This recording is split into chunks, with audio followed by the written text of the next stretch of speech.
It's celebrated as one of the greatest films ever made, a story of hope that everyone thinks they know.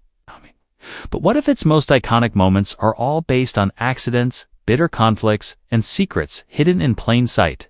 You've probably seen The Shawshank Redemption more than once, but the cast has revealed details that change everything. We're not talking about simple trivia here.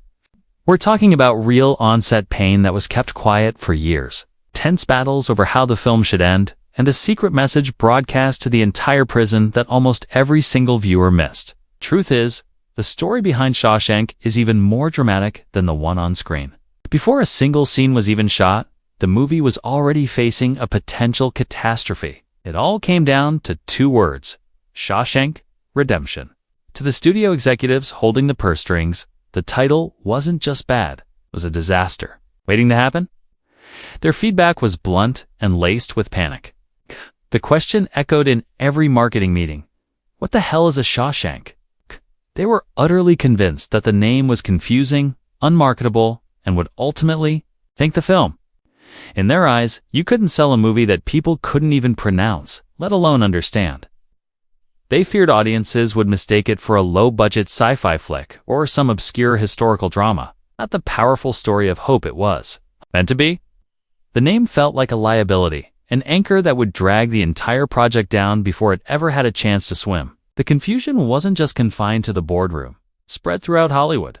Its director Frank Darabont has since shared stories about the absolute chaos the title caused. He would get calls from top-tier talent agents, passionately pitching their clients for the lead role, except they weren't pitching them for Andy Dufresne. They were pitching them for the role of Shawshank. The situation became almost comical, with Darabont receiving letters from aspiring actors confidently stating, "I've read your script, and I am the perfect person to play Shawshank." The title wasn't just a marketing problem. It was actively misinforming the very industry trying to get the film made. This put Darabont in an incredibly difficult position, forcing him to defend the artistic integrity of the film's name against a mountain of commercial fear. This wasn't just a minor creative disagreement. It was the first major battle for the soul of the film. The studio pushed hard for a change, suggesting titles that were more generic and straightforward, anything that would scream prison movie to the masses. But Darabont held his ground, was fiercely protective of Stephen King's source material, the novella titled Rita Hayworth and the Shawshank Redemption. Dropping Shawshank felt like a betrayal of the story's origins. He won the fight, and the strange, poetic title was saved. But the struggle was far from over. In fact, the difficulties were just beginning.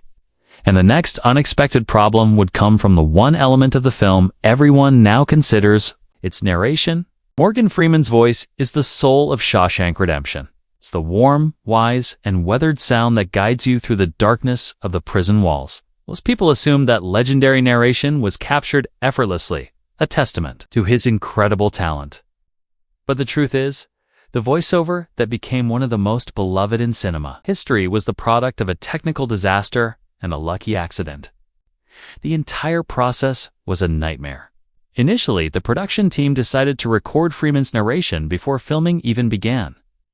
However, the sound mixer they used had a technical flaw, creating a faint but persistent hiss on the audio track. When they tried to remove the noise in post-production, the engineers found it was impossible.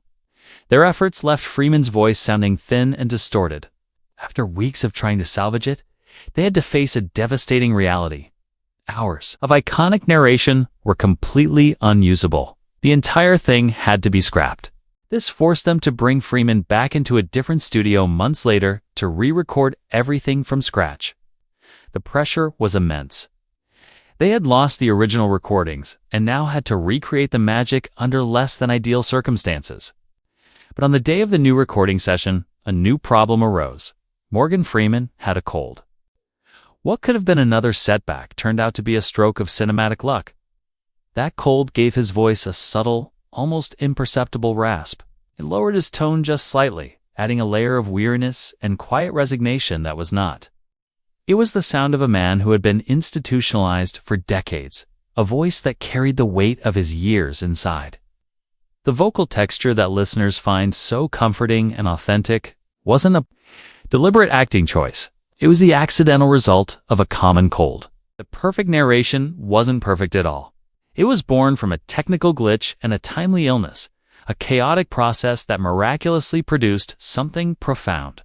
It became another example of how the film's troubled production accidentally created moments of genius. The voice of hope that defines the movie was itself found in a moment of difficulty. This theme of finding strength through hardship would continue on set, but the next challenge wouldn't be technical. It would be brutally physical. It's pushing one of the film's stars to their breaking point. It's for a scene that lasts only a few seconds on screen. The accidental perfection of the narration was one thing, but the physical toll of creating Shawshank was another matter entirely. Some of the film's most memorable moments are its quietest, the small interactions that build a world of believable relationships. One such scene is when Andy Dufresne first approaches Red in the prison yard. While they talk, Red is casually tossing a baseball back and forth. It's a simple, natural action that makes the scene feel authentic and lived in. On screen, it lasts for just a few moments, a bit of background business. But the reality of filming that simple moment was a brutal 9-hour ordeal. For an entire filming day, director Frank Darabont shot the conversation from various angles. And for every single take, Morgan Freeman had to keep tossing that baseball. Hour after hour, the motion was the same. Catch and throw. Oh, catch and throw. What seems like a minor physical action becomes an incredible feat of endurance when stretched over 9 hours. It's a repetitive strain that would challenge even a professional athlete. Yet throughout the entire grueling process, Morgan Freeman never uttered a single word of complaint. He didn't ask for a break. He didn't mention that his arm was getting sore. He didn't do anything to slow down the production. He just kept throwing, take after take, determined to give the director exactly what he needed for the scene. His professionalism was absolute. He was there to embody Red, a man defined by his quiet resilience. And he mirrored that quality perfectly, hiding his own growing discomfort from the cast and crew. He endured the pain in silence, committed to the authenticity of the moment. The true cost of that dedication wasn't revealed until the following day. When Freeman showed up to the set, the crew was shocked to see him with his left arm completely supported by a sling. The 9 hours of non-stop throwing had taken their toll, leaving him with a serious shoulder injury. The man who had shown no weakness the day before was now physically broken by one of the film's quietest scenes. It's a shocking testament to the hidden sacrifices that go into making a timeless film. The pain wasn't acted. It was real, earned through a quiet and relentless commitment to his craft. Freeman's silent suffering for the sake of art added another layer of unseen truth to the film. But his physical sacrifice wasn't the only hidden danger. The next secret involved a risk that was far more toxic, buried deep within one of the movie's most triumphant sequences. If there's one piece of behind-the-scenes trivia every Shawshank fan knows, it's about the escape tunnel. The story has been told for decades. The foul river of SHT that Andy Dufresne crawls through was actually a harmless, even sweet-smelling concoction of chocolate syrup, sawdust, and water. It's a fun fact that makes a disgusting scene feel like clever, safe movie magic. But that comforting story is dangerously incomplete. While the mixture inside the pipe itself was fake, the place where Andy finally emerges the creek where he stands reborn in the rain was a real-world hazardous zone. The chocolate syrup story masks a much darker truth. The actor was submerged in lethally toxic water. The production team knew it. The danger he faced was very, very real. The triumphant scene was filmed in a creek near a large cattle ranch in Ohio. As a precaution before filming, a production chemist was sent to test the water quality. The results that came back were alarming. The expert warned the crew that the water was dangerously toxic, loaded with a volatile mix of bacteria and pathogens from the massive amounts of cow manure upstream. The chemist's professional opinion was that the water was not just unsafe, it was a severe health hazard for anyone who entered it. This created a massive crisis for the production. The single most important shot of the film, the symbolic baptism of Andy Dufresne, was set to take place in a location that could genuinely harm their lead actor. They were faced with an impossible choice: risk the health of Tim Robbins or scrap the climax of the entire movie. In an act of incredible dedication, Tim Robbins chose to do the scene anyway. He understood that this was the defining moment for his character, and for the film. The image of Andy standing in the rain, arms outstretched in victory, was too powerful to sacrifice. So, despite the very real warnings, he submerged himself in the contaminated water, delivering a performance that became one of the most iconic images in film history. His on-screen catharsis was fueled by a real-life risk. It's a feeling of relief. And freedom you see on his face is not just great acting. It's the raw emotion of a man who has just pushed through a genuine ordeal to achieve his goal. The crawl through filth wasn't just a metaphor for Andy in a way. It was a literal journey for the actor himself. Robbins' willingness to plunge into danger for that one perfect shot gave the film its ultimate image of freedom. It was yet one behind the scenes, but the struggles over physical elements on set were matched by even fiercer creative conflicts. And the biggest fight of all would happen in the editing room, centered on the very final moments of the movie. An ending that the studio and the director nearly went to war over. The physical dangers on set were matched only by the intense creative battles fought in the editing room. And no battle was more significant than the one waged over the film's ending. The final scene on that sunny beach in Zihuatanejo, where Red finally finds Andy, is a moment of pure cinematic relief. It's the emotional payoff the audience has been desperately waiting for. A perfect image of friendship and freedom rewarded. But that iconic reunion was never supposed to happen. Director Frank Darabont fought against it with everything he had, believing it betrayed the very message of his film. The ending we all know and love was actually a highly controversial compromise that almost tore the production apart. Darabont's original vision was far more subtle and ambiguous, staying truer to the spirit of Stephen King's novella. He wanted the film to end with Red on the bus, heading south. We would hear his final, hopeful narration about going to see his friend, and then the screen would cut to black as he rides off into the unknown. For Darabont, the point of the story wasn't whether they actually met, it was about the journey of hope itself. The film's message was that hope is a good thing, maybe the best of things, and that was enough, leaving Red's fate uncertain. So it forced the audience to hold on to that same hope. He felt a definitive reunion would be a cheesy, overly sentimental Hollywood cliché that would undermine the gritty realism he had spent the entire film building. The studio, Castle Rock Entertainment, saw things very differently. They were terrified of Darabont's ambiguous ending. From their perspective, they had just put the audience through more than 2 hours of brutal violence, corruption, and despair. They believed that denying viewers the emotional catharsis of seeing Andy and Red together again would feel like a betrayal. They argued that the audience had earned that happy ending and that sending them out of the theater on a note of uncertainty was a massive commercial risk. The conflict became a classic standoff between artistic integrity and commercial appeal. The studio demanded a feel-good moment, while the director fought to protect his more melancholic, thought-provoking conclusion. Ultimately, the pressure on Darabont became immense. He later admitted that if he didn't get off his high horse, shoot the reunion, he might not have been invited back to work with the studio again. He reluctantly agreed to a compromise. He would shoot the beach scene, but he would do it his way. He filmed it from a distance with very little dialogue, creating a sense of quiet, understated relief rather than a loud, tearful embrace. The ending we see today is that hard-won compromise, a perfect blend of artistic restraint and emotional satisfaction.